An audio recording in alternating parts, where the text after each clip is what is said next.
Bom dia, meus amigos. Como é que vocês estão? Bom dia. Bom dia, Isa. Quem aí tá bem? Manda um coração, uma palma, abre a câmera. Abram as câmeras, pessoal. Vamos abrir as câmeras. Lembra do meu pedido lá para vocês.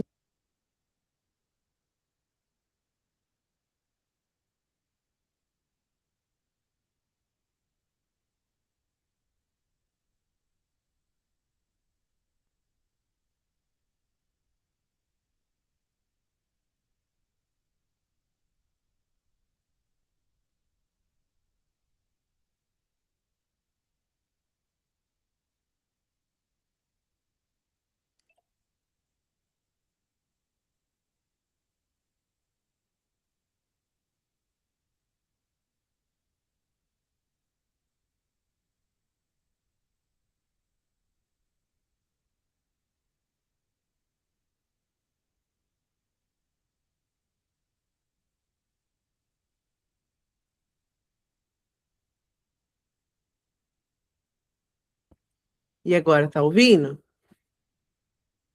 Estão ouvindo? É que esse meu microfone aqui, ele é chique, gente. Eu tenho um microfone. Só que ele é muito sensível. Qualquer coisa que pega nele assim, aqui, ele fica vermelhinho. Aí para o som. Aí, às vezes, sem querer, eu encosto nele, aí o som dele já para. Mas vamos lá, então. Vamos iniciar. Deixa eu tomar um golinho de água aqui.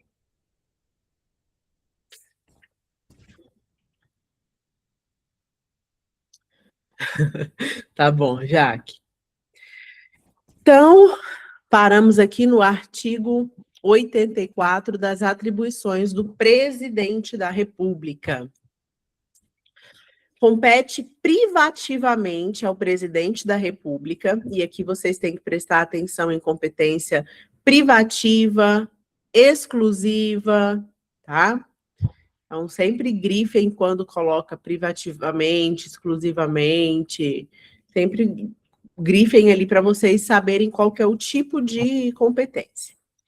Nomear e exonerar os ministros de Estado, exercer, com o auxílio dos ministros de Estado, a direção superior da administração federal, iniciar o processo legislativo na forma e nos casos previstos nesta Constituição, sancionar, promulgar e fazer publicar as leis, bem como expedir decretos e regulamentos para sua fiel execução.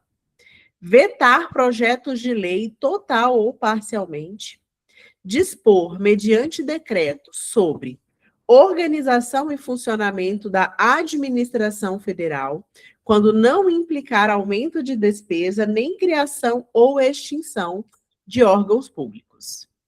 Extinção de funções ou cargos públicos quando vagos. Manter relações com estados estrangeiros e acreditar seus representantes diplomáticos. Celebrar tratados, convenções e atos internacionais sujeitos a referendo do Congresso Nacional. Decretar o estado de defesa e o estado de sítio. Decretar e executar a intervenção federal. Remeter mensagem e plano de governo ao Congresso Nacional por ocasião da abertura da sessão legislativa, expondo a situação do país e solicitando as providências que julgar necessárias. Conceder indulto e comutar penas, com audiência, se necessário, dos órgãos instituídos em lei. Gente, alguém manda mensagem lá na comunidade fazendo favor, falando que a gente já começou. Tem muito pouca pessoa hoje. Lembrando que 9 horas, né? Depois, aqui 9 horas, a gente tem a nossa Masterclass. Exercer o Comando Supremo das Forças Armadas, nomear os comandantes da Marinha, do Exército e da Aeronáutica, promover seus oficiais generais e nomeá-los para os cargos que lhes são privativos. Nomear, após aprovação pelo Senado Federal, os ministros do STF e dos tribunais superiores, os governadores de territórios, o procurador-geral da República, o presidente e os diretores do Banco Central e outros servidores, quando determinado em lei. Nomear, observado o disposto no artigo 73, os ministros do Tribunal de Contas da União. Nomear membros do Conselho da República, nos termos do artigo 89, inciso 7º. Convocar e presidir o Conselho da República e o Conselho de Defesa Nacional. Declarar guerra no caso de agressão estrangeira, autorizado pelo Congresso Nacional ou referendado por ele, quando ocorrida no intervalo das sessões legislativas e nas mesmas condições, decretar total ou parcialmente a mobilização nacional. Gente, vocês veem que são muitas competências, né? E elas são cobradas em prova, essas competências do presidente da República. Um exercício muito, muito bom para vocês fazerem aqui é... Quando vocês forem fazer o mapa mental, por exemplo, desse assunto, ao invés de vocês ficarem olhando o texto, antes vocês vão pegar e fazer um brainstorming ali, né? O que é o brainstorming? É a tempestade de ideias. Então, vocês vão pegar uma folha em branco e tentar, de fato, se lembrar, assim, solto. O que você lembra? Quais são as atribuições privativas do presidente da República? Vocês vão ver que na hora que vocês iniciarem, vai parecer que não lembra de nada. Mas deixa, você vai se lembrando, tá? Aí, às vezes, naquele momento, você não vai se lembrar. Aí você vai estar lá tomando banho e de repente, surge ali a informação no seu cérebro, tá? A gente tem que, cada vez mais, fazer esse esforço cognitivo, forçar o nosso cérebro a se lembrar. Esses dias eu estava vendo a menina dando um exemplo muito bom, né? Falando de quando a gente revisa relendo. Até esses dias, eu não sei se ela está aqui, a Shellen. Eu peguei ela falando, né, que não tinha entendido o assunto, e aí ela voltou e reestudou aquele assunto. E de acordo com a teoria da aprendizagem, né, a melhor forma de você reestudar algo que você não entendeu bem não é relendo aquele mesmo conteúdo, porque você vai estar pegando aquela informação que você de alguma forma já colocou ali na sua memória, mas você vai estar voltando nela de helicóptero, né? E na hora da prova, na hora das questões, você não tem um helicóptero para voltar naquela informação, né, que está alocada ali. O que a gente tem que fazer? A gente tem que criar uma estrada que seja fácil. Já reparou quando você vai numa estrada ali de terra, que quando você anda ali naquela estradinha, não tem certinho ali onde os carros passam, ou onde você passa, a pessoa passa de a pé, não vai criando aquela estrada, onde se tiver grama, aquela grama vai morrendo, né? Vai ficando o caminho ali certinho. É assim que a gente tem que fazer na nossa memória. A gente tem que criar caminhos que sejam muito fáceis de serem acessados, porque eles já foram acessados outras vezes, tá? Eu falei, não lembro onde que eu falei, gente. Eu sei que eu falei, mas normalmente eu não lembro em qual momento que eu falei. A gente não tem problema de armazenamento de informações. A nossa cabeça, ela tem um HD gigantesco. A gente consegue armazenar, gente, 3 milhões de filmes completos, do início ao fim. O nosso problema é conseguir estabelecer uma rota para chegar nessa informação armazenada.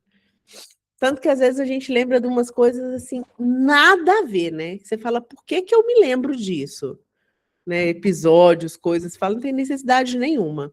Então a gente precisa estabelecer esses caminhos para chegar à memória, e um deles é esse, tá? Fazer esse exercício mental de realmente tentar se lembrar. Por que que os flashcards, eles têm tanta evidência, né, científica? Falando nisso, gente, eu tô com um projeto, por enquanto ele ainda é pessoal, né, de teste de uso dos flashcards, de uma forma diferente, tá? E aí, se der certo, eu vou passar para vocês, para a gente implementar aqui na nossa mentoria. Que eu gosto de testar primeiro. Eu não gosto de passar uma técnica que eu não testei. E não é assim, que ela tem que ser 100% para mim, não, mas eu tenho que saber como que ela funciona bem. Eu já fiz flashcards? Sim, já fiz. Mas quando eu fiz, assim, eu achei que ou você fazia todo dia muito certinho, ou ele não, ele deixava de cumprir o papel dele. E também a conclusão que eu tenho chegado é que flashcard, para ele funcionar bem para concurso, você tem que fazer o seu. Não adianta você comprar um pronto. Ah, então não é bom o flashcard que você compra pronto? Não, não é isso. Para concurso, eu acho que não funciona. Funciona para outras coisas. Vamos supor, eu quero estudar a Bíblia. Aí pode funcionar bem, flashcards prontos, mas para o concurso, que você vai ter que fazer uma prova daquilo, precisa ser personalizado. Então, estou fazendo esse estudo aí, e dando certo, eu acho que vai dar certo, uma forma simples, a gente implementa. Mas o que eu ia falar, por que que os flashcards, eles são tão... Tem tanta evidência científica. E aqui, lembrando que flashcard não é uma coisa nova não, viu, gente? Flashcard já tem, assim, ó, dezenas de anos que ele existe, tá? É agora que muita gente conhece, mas flashcard é uma coisa antiguíssima. Justamente por isso, porque o flashcard é para você colocar a pergunta de um lado, e tem que ser perguntas minimalistas, tá? Normalmente que você responde em uma frase, e você precisa mentalmente responder aquilo ali antes de ver a resposta. E aí, conforme você achou fácil, médio ou difícil, aquilo ali vai aparecer de novo para você preencher, para você andar naquela estradinha. Então, realmente, se você vai na estradinha, não, a minha estradinha tá ainda, ó, não tem marca nenhuma. Cada vez mais você vai ter que andar naquela estradinha. Não, eu já estou sabendo super bem o caminho, porque a minha estrada já está muito bem feita. Então, cada vez você vai ter que ir menos vezes ali na estradinha. Por isso que os flashcards são tão bons. Mas vamos voltar aqui, senão a gente avança muito pouco. Exercer o comando supremo das Forças Armadas, nomear os comandantes da Marinha, do Exército e da Aeronáutica, promover seus oficiais generais e nomeá-los para os cargos que lhes são privativos. Nomear, após aprovação pelo Senado Federal, os ministros do Supremo Tribunal Federal e dos tribunais superiores, os governadores dos territórios, o Procurador-Geral da República, o presidente e os diretores do Banco Central e outros servidores quando determinado em lei. Nomear, observado o disposto no artigo 73, os ministros do Tribunal de Contas da União. Nomear os magistrados nos casos previstos nesta Constituição e o advogado-geral da União. Nomear membros do Conselho da República nos termos do artigo 89, inciso 7º. Convocar e presidir o Conselho da República e o Conselho de Defesa Nacional. Declarar guerra no caso de agressão estrangeira, autorizado pelo Congresso Nacional ou referendado por ele, quando ocorrida no intervalo das sessões legislativas e nas mesmas condições decretar total ou parcialmente a mobilização nacional. Celebrar a paz, autorizado ou com o referendo do Congresso Nacional. Conferir condecorações e distinções honoríficas. Permitir, nos casos previstos em lei complementar, que forças estrangeiras transitem pelo território nacional ou nele permaneçam temporariamente. Enviar ao Congresso Nacional, isso aqui cai bastante, o plano plurianual, o projeto de lei de diretrizes orçamentárias e as propostas de orçamento previstos nesta Constituição. Prestar anualmente ao Congresso Nacional, dentro de 60 dias após a abertura da sessão legislativa, as contas referentes ao exercício anterior. prover e extinguir os cargos públicos federais na forma da lei, editar medidas provisórias com força de lei nos termos do artigo 62.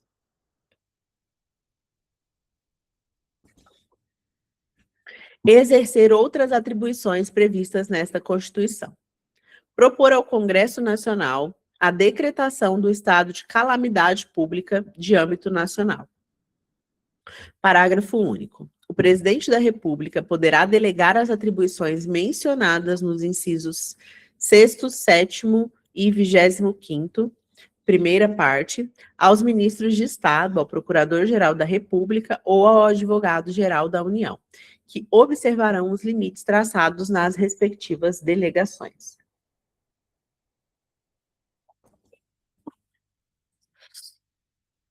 Da responsabilidade do presidente da República.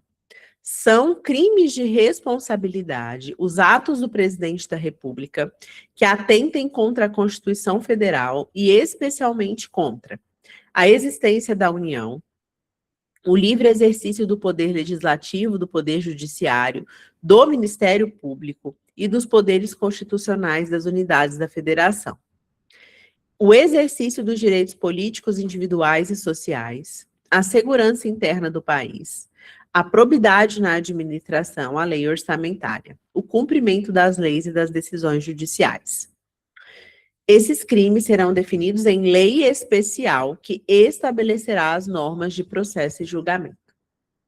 Admitida a acusação contra o presidente da República por 2/3 da Câmara dos Deputados, será ele submetido a julgamento perante o Supremo Tribunal Federal, nas infrações penais comuns, ou perante o Senado Federal, nos crimes de responsabilidade. O presidente ficará suspenso de suas funções nas infrações penais comuns, se recebida a denúncia ou queixa-crime pelo STF. Nos crimes de responsabilidade, após a instauração do processo pelo Senado Federal. Se, decorrido o prazo de 180 dias, o julgamento não estiver concluído, cessará o afastamento do presidente sem prejuízo do regular prosseguimento do processo. Enquanto não sobrevier sentença condenatória nas infrações comuns, o presidente da República não estará sujeito à prisão.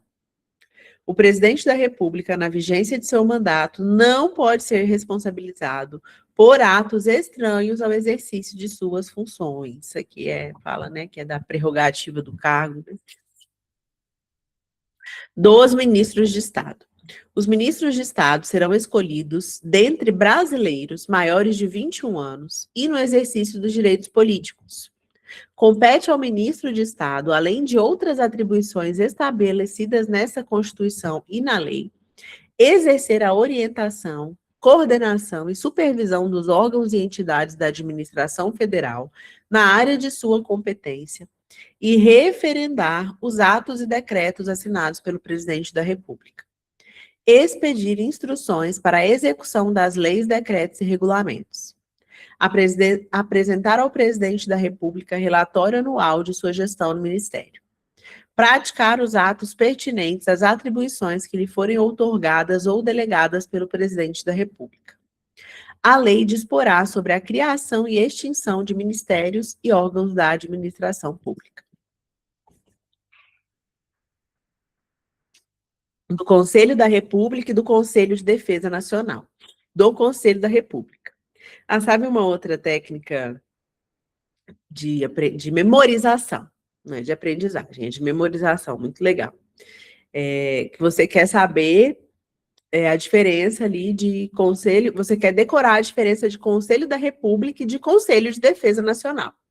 Até ontem eu estava falando dessa técnica para uma aluna que queria decorar a diferença dos princípios e diretrizes lá da SEDES-DF, né, dos SUAS. É você criar uma história, né? Por exemplo, era uma vez um Conselho da República, que não sei o que, PPP, você cria uma historinha mesmo, sabe?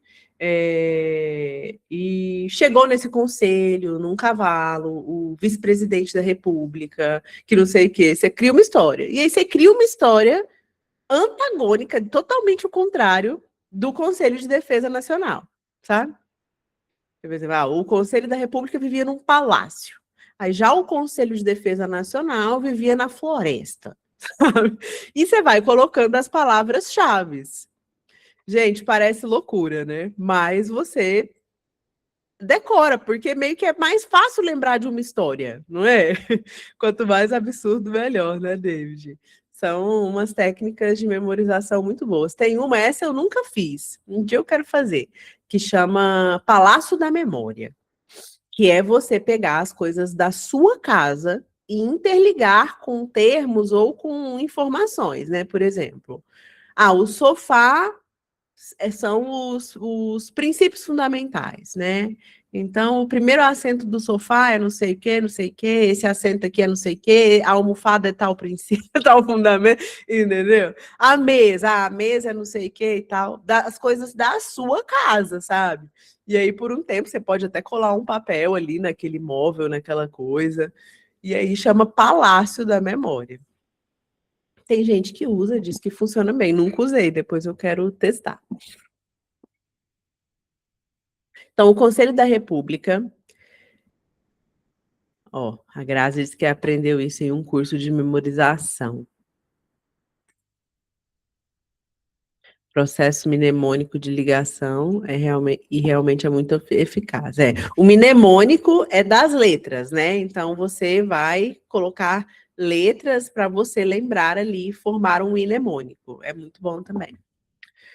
O Conselho da República é órgão superior de consulta do presidente da República, e dele participam o vice-presidente da República, o presidente da Câmara dos Deputados, o presidente do Senado Federal, só a nata, né?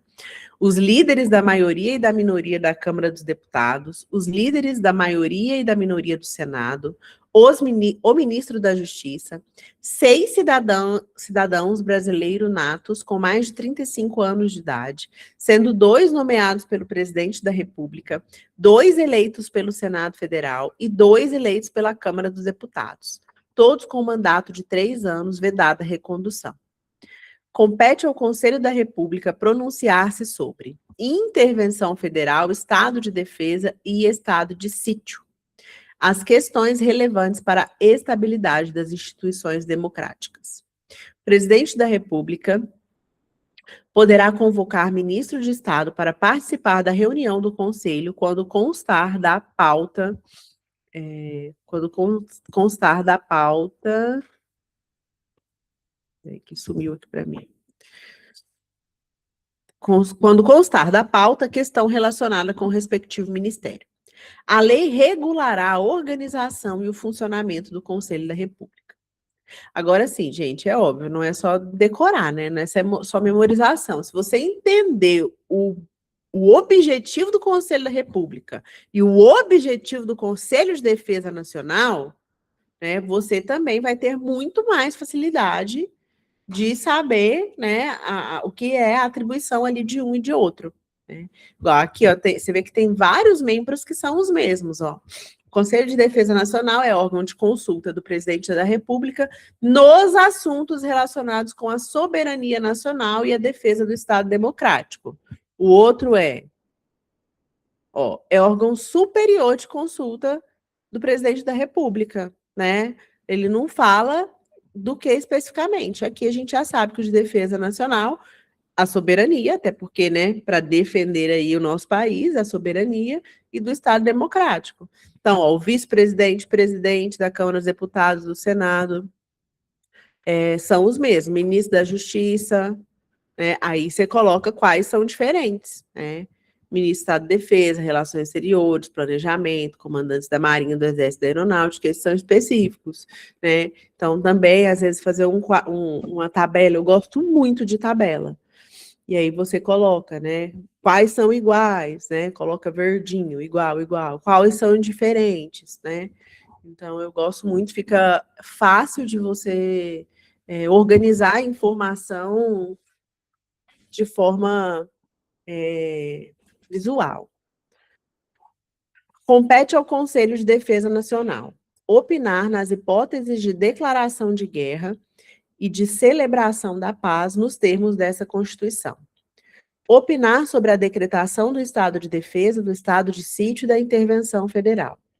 Propor os critérios e condições de utilização de áreas indispensáveis à segurança do território nacional e opinar sobre seu efetivo uso, especialmente na faixa de fronteira, e nas relacionadas com a preservação e a exploração dos recursos naturais de qualquer tipo. Estudar, propor e acompanhar o desenvolvimento de iniciativas necessárias a garantir a independência nacional e a defesa do Estado democrático. A lei regulará a organização e o funcionamento do Conselho de Defesa Nacional. Do Poder Judiciário.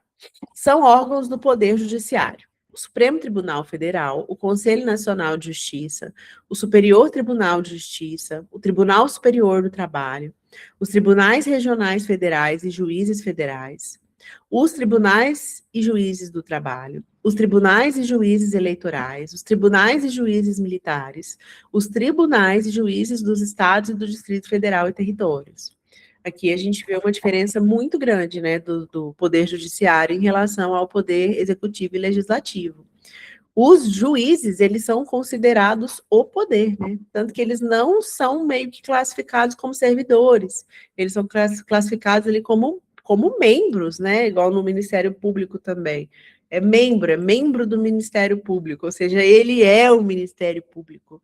Por isso que, às vezes, um juiz, né, de uma vara de um interior, ele consegue fazer uma decisão que afeta nacionalmente. Vocês lembram na época da pandemia? Que tinha a questão ali do lockdown, né? Aí vinha um juiz de uma vara lá no interior do Paraná.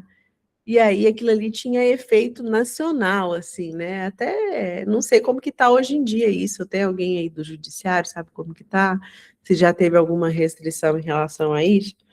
Porque eu lembro que eles estavam querendo, né, regulamentar isso aí de uma forma que o efeito não fosse tão geral. O Supremo Tribunal Federal, o Conselho Nacional de Justiça e os tribunais superiores têm sede na capital federal. O Supremo Tribunal Federal e os tribunais superiores têm jurisdição em todo o território nacional. Lei complementar de iniciativa do Supremo Tribunal Federal disporá sobre o Estatuto da Magistratura, observados os seguintes princípios: ingresso na carreira, cujo cargo inicial será o de juiz substituto, mediante concurso público de provas e títulos com a participação da OAB em todas as fases, exigindo-se do bacharel em direito, no mínimo 3 anos de atividade jurídica e obedecendo-se nas nomeações à ordem de classificação. Promoção de entrância para a entrância, alternadamente por antiguidade e merecimento, atendidas às seguintes normas. É obrigatória a promoção do juiz que figure por 3 vezes consecutivas ou 5 alternadas em lista de merecimento. A promoção por merecimento pressupõe 2 anos de exercício na respectiva entrância e integrar o juiz à primeira quinta parte da lista de antiguidade desta, salvo se não houver, com tais requisitos, quem aceite o lugar vago. Aferição do merecimento conforme o desempenho e pelos critérios objetivos de produtividade e presteza no exercício da jurisdição, e pela frequência e aproveitamento em cursos oficiais ou reconhecidos de aperfeiçoamento. Na apuração de antiguidade, o tribunal somente poderá recusar o juiz mais antigo pelo voto fundamentado de 2/3 de seus membros, conforme procedimento próprio e assegurada ampla defesa, repetindo-se a votação até fixar-se a indicação. Não será promovido o juiz que, injustificadamente, retiver autos em seu poder, além do prazo legal, não podendo devolvê-los ao cartório sem o devido despacho ou decisão. O acesso aos tribunais de segundo grau far-se-á por antiguidade e merecimento alternadamente, apurados na última ou única entrância. Deixa eu só ver aqui. Vamos até o final do 93.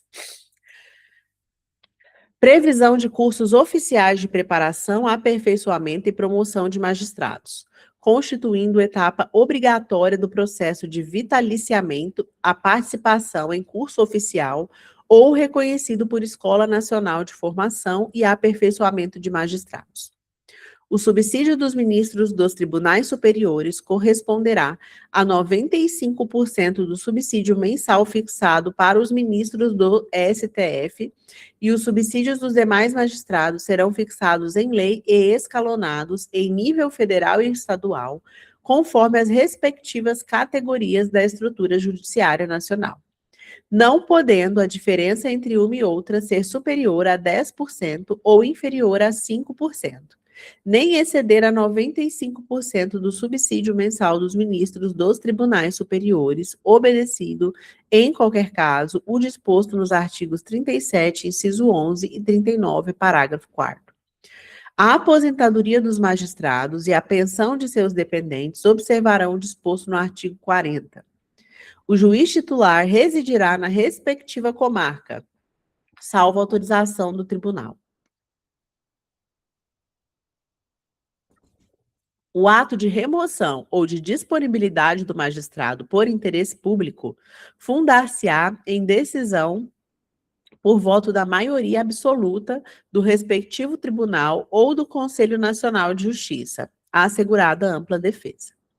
A remoção a pedido de magistrados de comarca de igual entrância atenderá, no que couber, ao disposto nas alíneas A, B, C e E do inciso 2º do caput deste artigo e no artigo 94 desta Constituição.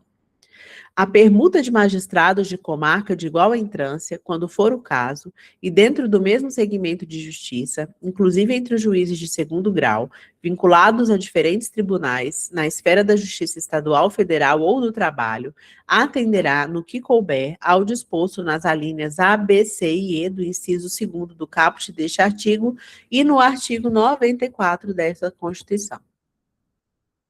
Todos os julgamentos dos órgãos do Poder Judiciário serão públicos e fundamentadas todas as decisões, sob pena de nulidade, podendo a lei limitar a presença em determinados atos às próprias partes e a seus advogados, ou somente a estes, em casos nos quais a preservação do direito à intimidade do interessado no sigilo não prejudique o interesse público à informação.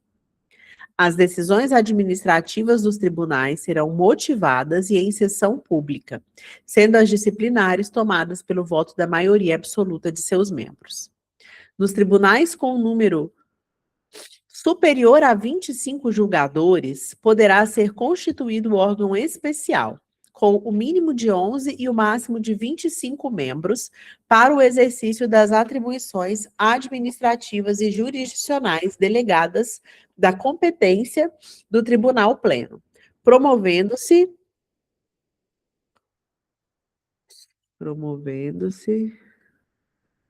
peraí que eu me perdi aqui.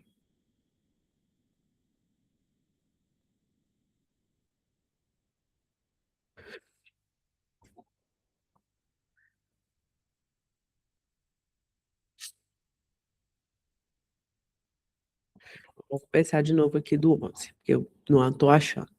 Nos tribunais com o número final do 11,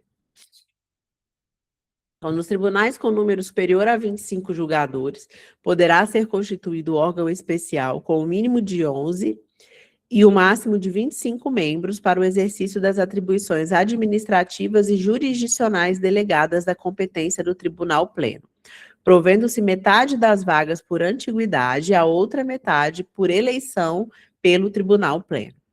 A atividade jurisdicional será ininterrupta, sendo vedada férias coletivas nos juízos e tribunais de segundo grau, funcionando nos dias em que não houver expediente forense normal, juízes em plantão permanente.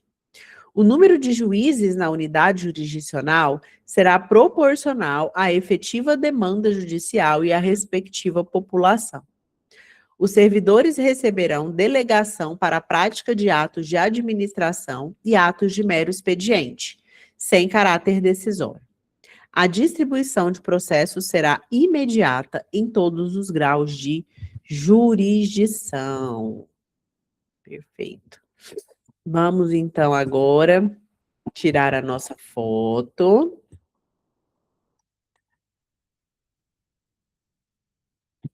Tirar nossa fotinha.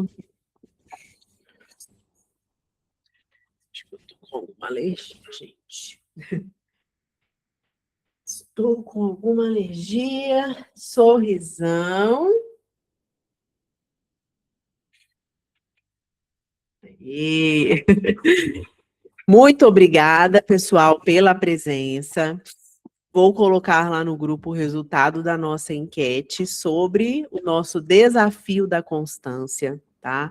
Eu pensei em fazer esse desafio, já tinha muito tempo que eu queria, mas eu pensei em fazer esse desafio porque essa semana umas 3 pessoas me mandaram mensagem falando que estavam com muita dificuldade na constância e tal. Eu falei, vamos fazer um desafio, né? É bom quando a gente se reúne, a gente está junto, a gente tem um compromisso, a gente consegue um resultado melhor e será um desafio premiado, hein? Será um desafio premiado, vai ter um prêmio aí para o ou os mais constantes, tá? Eu vou mandar lá no grupo, porque nem todo mundo está aqui. E agorinha dá tempo de ir lá, tomar um café, tomar uma água e voltar às 9 horas para a nossa Masterclass. É outro link, tá bom? Beijão. Fiquem com Deus. Tchau, tchau.